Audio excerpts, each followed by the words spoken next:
My wife secretly reconnected with her ex, and now she's pregnant with his child while pretending it's mine to avoid losing our marriage and everything we built together. My name's Jason, 32M, and I thought my marriage to Kelly, 30F, was solid. We've been together for 5 years, married for 3, and while we had our occasional rough patches, I never imagined it would get to this point. I work in finance, Kelly in marketing, and we live what most people would call a comfortable life. Nice house, good neighborhood, plans to start a family. But all of that was thrown into chaos the moment I stumbled across her secret. It all started when Kelly and I agreed to start trying for a baby. We had talked about it for months, discussed every little detail, how we'd raise our kid, what schools they'd go to, even baby names. I was excited, nervous as hell, but excited. Kelly seemed to be on the same page, at least that's what I thought. A few months into our baby journey, Kelly started acting off. She was distant, distracted, always glued to her phone. When I asked her about it, she just brushed it off as work stress. I didn't push it. I trusted her. She'd never given me a reason not to. But then, little things started to stack up. She'd leave the room when her phone rang. She started going out more, saying she was meeting friends or going to yoga. But the yoga classes always ran late, and I'd get a vague, dismissive answer when I asked who she was hanging out with. I told myself I was being paranoid. After all, we were trying for a baby, and things like this didn't happen to us. But that nagging feeling in my gut wouldn't go away. One night, curiosity got the better of me. She was in the shower, and her phone buzzed with a notification. I wasn't the type to snoop, but something compelled me to look. I told myself it was nothing, that I'd check and find a harmless text from a friend. But it wasn't. It was from a name I didn't recognize, Matt. Looking forward to seeing you again this weekend. My stomach dropped. I knew Kelly had an ex named Matt. He was her first serious relationship before we met. I didn't know much about him, other than the fact that it had ended badly, or so she had said. But why would she be seeing him again? My mind raced, but I didn't confront her right away. I needed more. I needed to know exactly what was going on. Over the next week, I paid more attention. She didn't realize it, but I had started tracking her phone. I told myself it wasn't technically snooping, just protecting myself. One evening, she said she was meeting her friend Lisa for dinner. But when I checked her location, she was nowhere near the restaurant Lisa had mentioned to me at some party. Instead, she was parked at a cafe across town.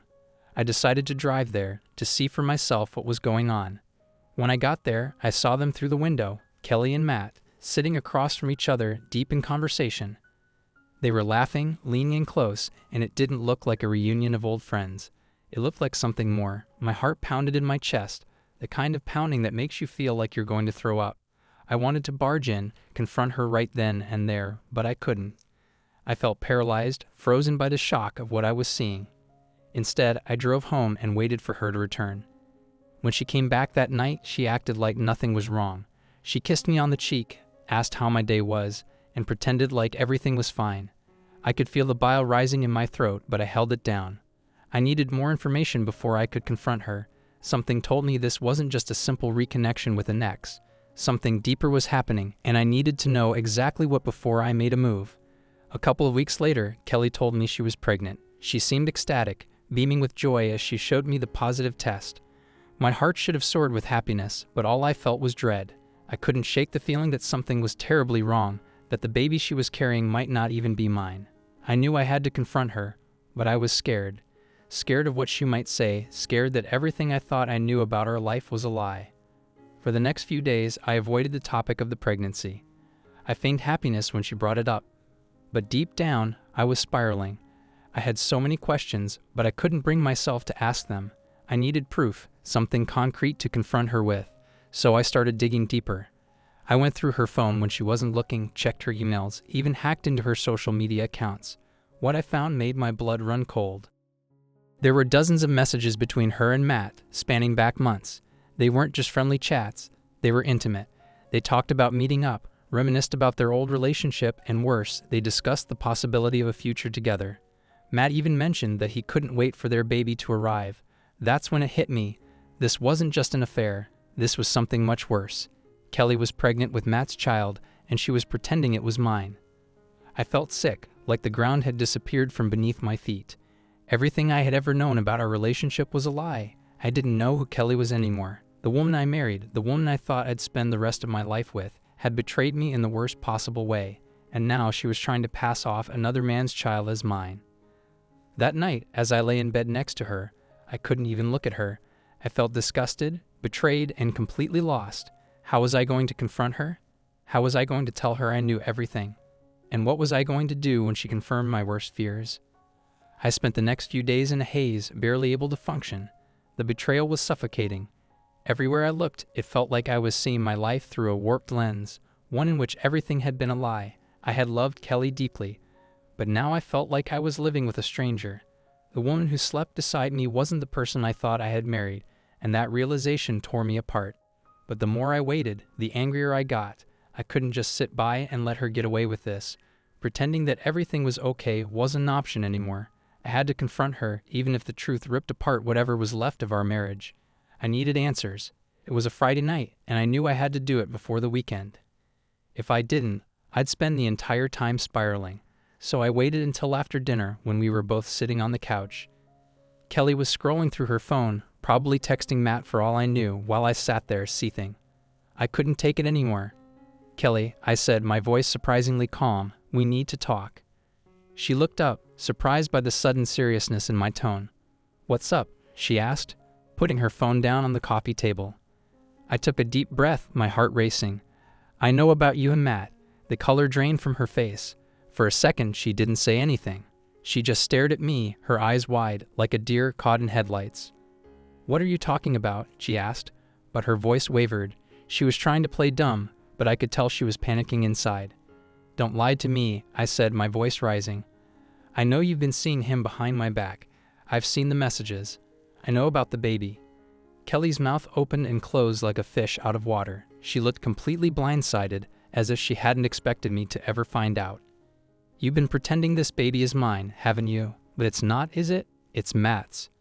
She finally snapped out of her stupor. "Jason, wait." "Don't Jason wait me," I snapped, my anger boiling over. "How long, Kelly? How long have you been lying to me?" Tears welled up in her eyes, but I wasn't going to let that distract me. I wasn't going to let her play the victim in this. "It started a few months ago," she admitted, her voice barely a whisper. "Matt reached out to me. He said he wanted to reconnect. I didn't mean for things to go this far. I didn't mean to hurt you." "Didn't mean to hurt me?" I laughed bitterly. "You've been seeing your ex behind my back for months. You've been lying to my face every single day, and now you're pregnant with his child. You didn't mean to hurt me?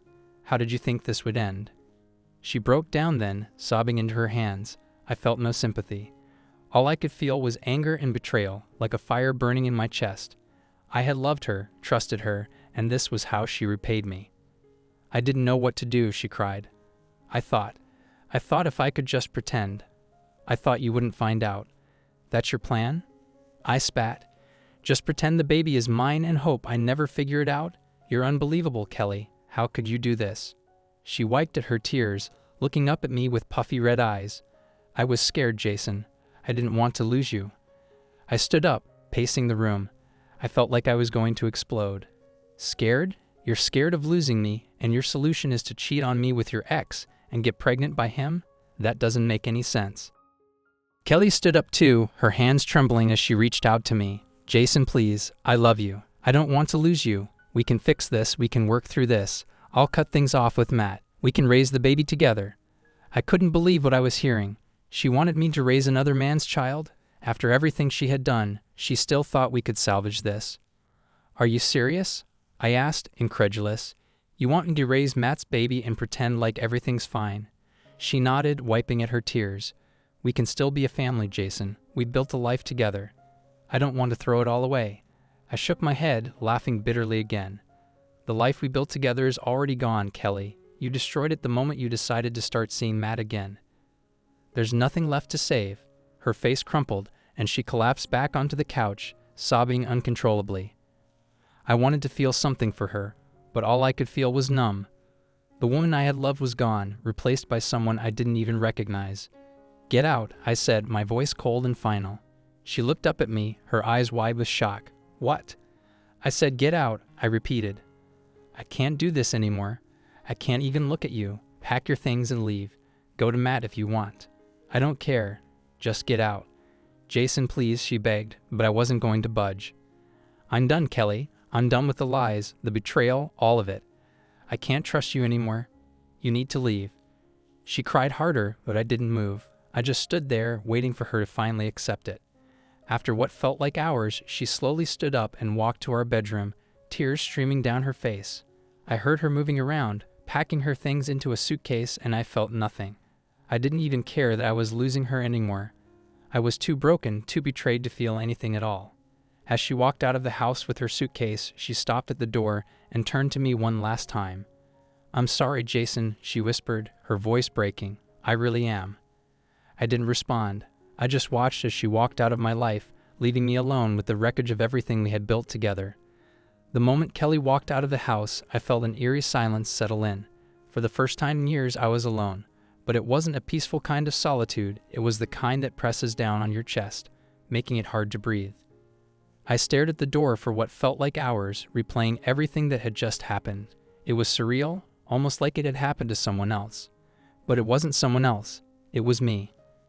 I grabbed my phone and called my best friend, Mike, 33M. He was the only person I could think of who might help me make sense of this mess. "Jason?" Mike answered, his voice groggy. It was late, and I'd forgotten the time, but I didn't care. I needed to talk to someone before I lost my mind.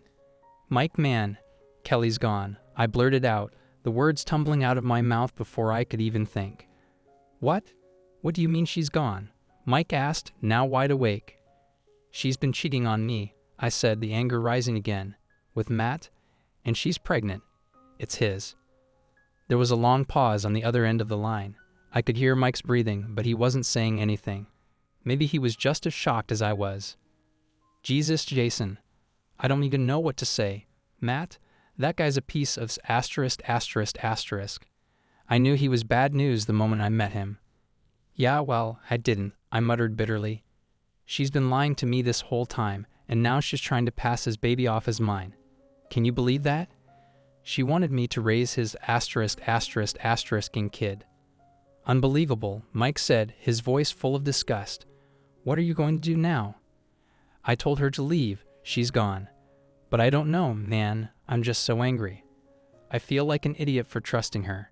"You're not an idiot, Jason. She's the one who screwed up, not you. This is all on her." "Yeah, but it doesn't make me feel any better." I sighed, sinking into the couch. I don't know what to do next. Do I call a lawyer? Do I file for divorce? I don't even know where to start. "Divorce is probably the way to go," Mike said, sounding more certain now. "You can't stay with her after this. She betrayed you, man. You deserve better." "I know. I just can't believe it's over like this. 8 years of marriage, gone, just like that." "It's not your fault, Jason. She made her choices, and now she's got to live with them. You need to focus on yourself now." The conversation helped, but it didn't change the fact that I was now faced with a mountain of problems I never thought I'd have to deal with. Divorce, splitting assets, possibly even fighting for the house. I wasn't ready for any of it, but it seemed like my life was now headed down a path I had no control over. The next few days passed in a blur.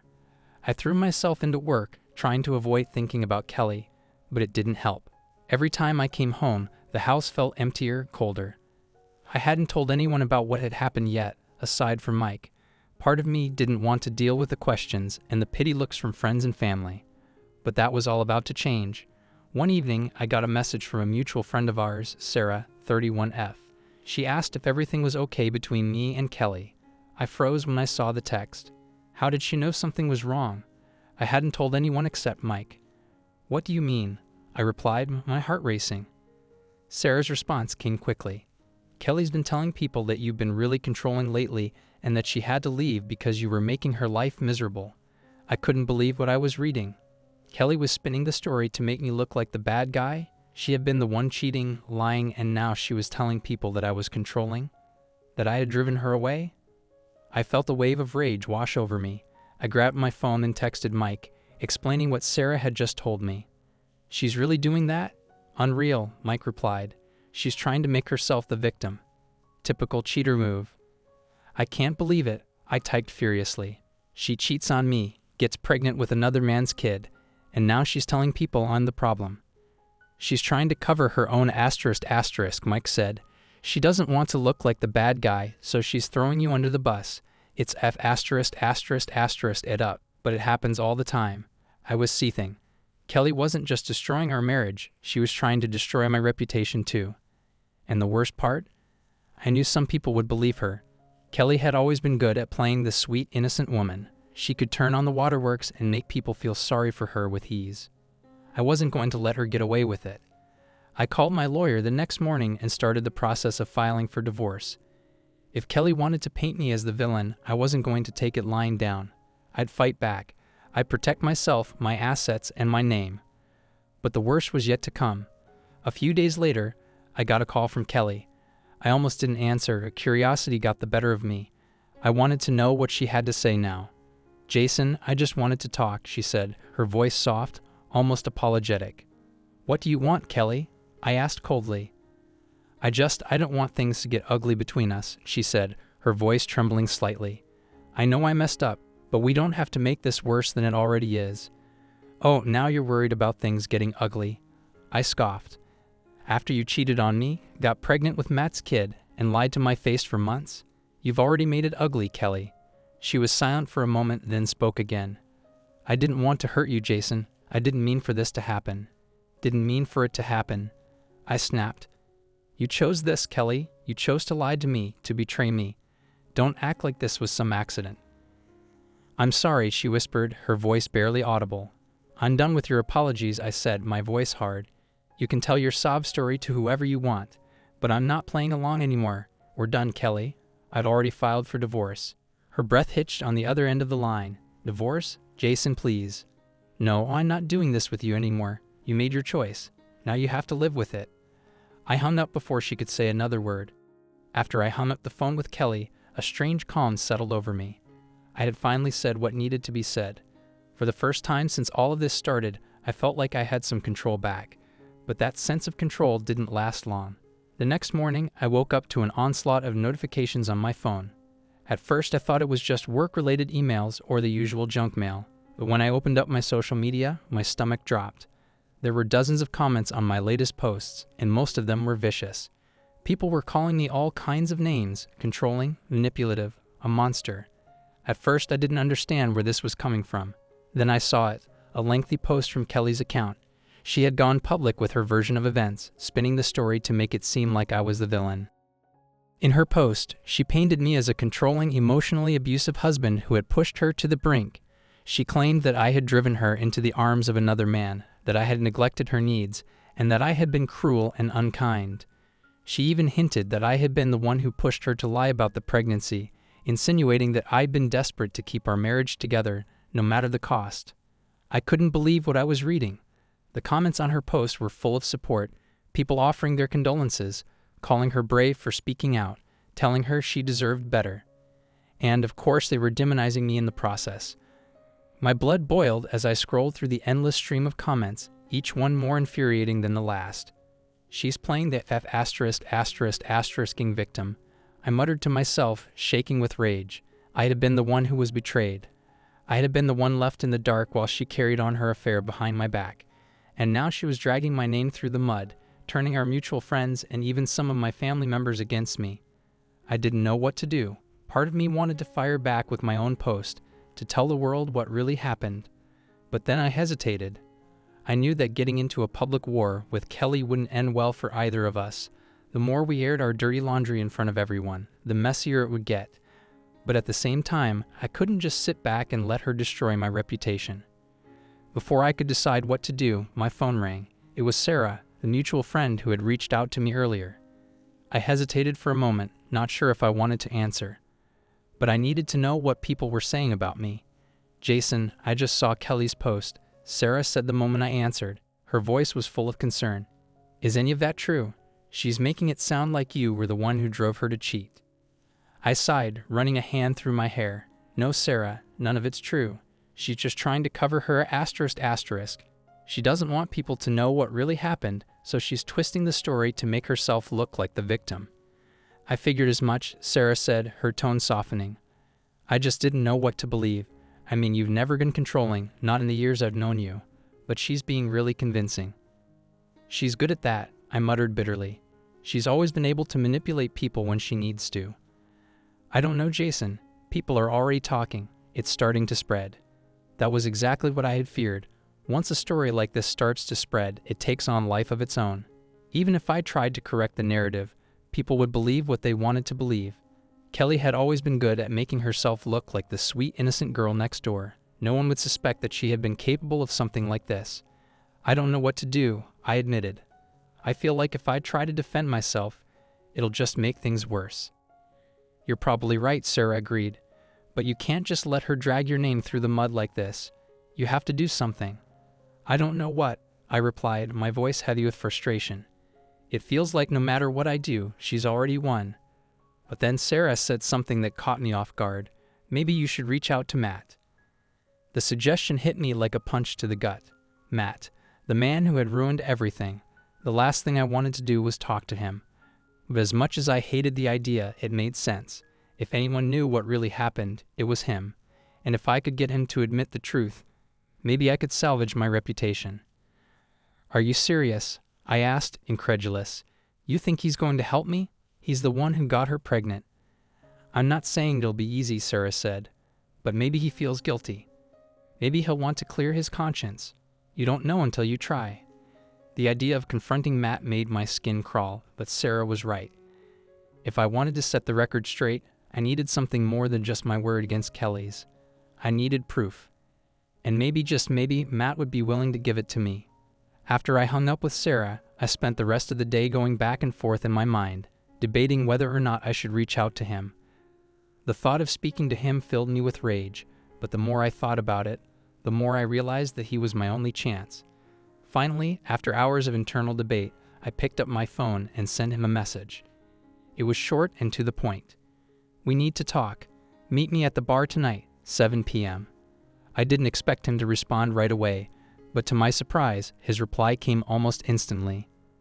"Fine, see you there." The rest of the day felt like it dragged on forever. My anger simmered just below the surface, and by the time I got to the bar, I was ready to explode. I spotted Matt sitting at a corner booth, nursing a beer, and the sight of him made my blood boil. But I forced myself to stay calm. As I walked over to him, he looked up, his face a mixture of guilt and discomfort. He knew why I was there. And for once, I had the upper hand. "Let's make this quick," I said as I sat down across from him. "You and Kelly have ate up my life enough already. I'm not here to chat." Matt shifted uncomfortably in his seat, avoiding my gaze. "Look, man, I never wanted this to happen. It just got out of control." "Got out of control?" I repeated, barely able to keep my voice steady. "You slept with my wife, you got her pregnant, and now she's telling everyone that I'm the problem, that I drove her to it." "I know," he muttered, running a hand through his hair. "I didn't know she was going to do that." "You didn't know?" I leaned in, my voice low and dangerous. "You're a part of this, Matt. You ruined my life. Now you're going to fix it." Matt's eyes darted nervously around the bar like he was looking for an escape. But there was no getting out of this. Not after everything he had done.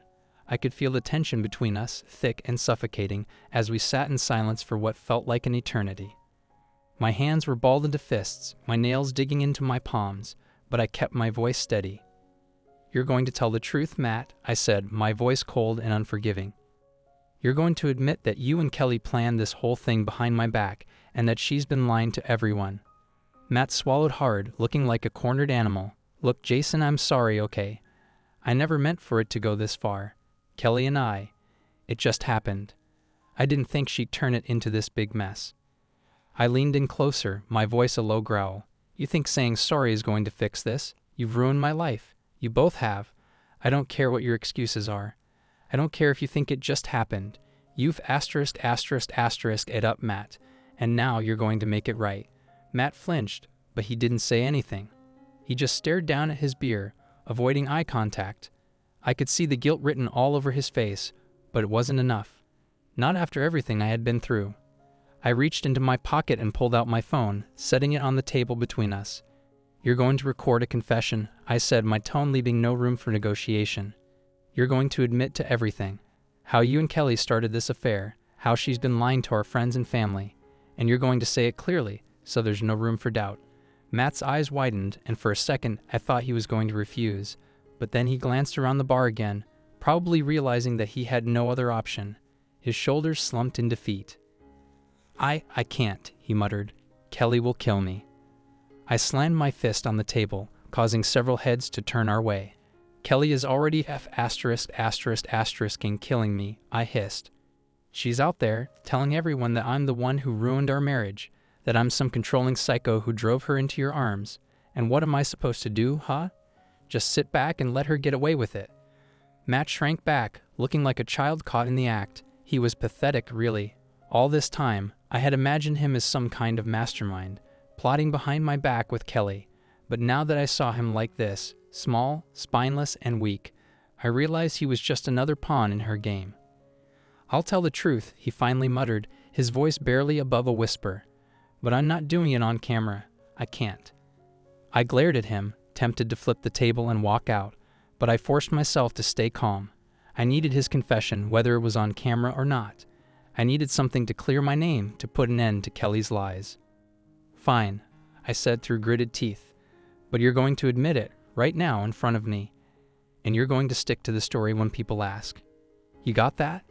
Matt nodded, his eyes still glued to the table. Yeah, I got it."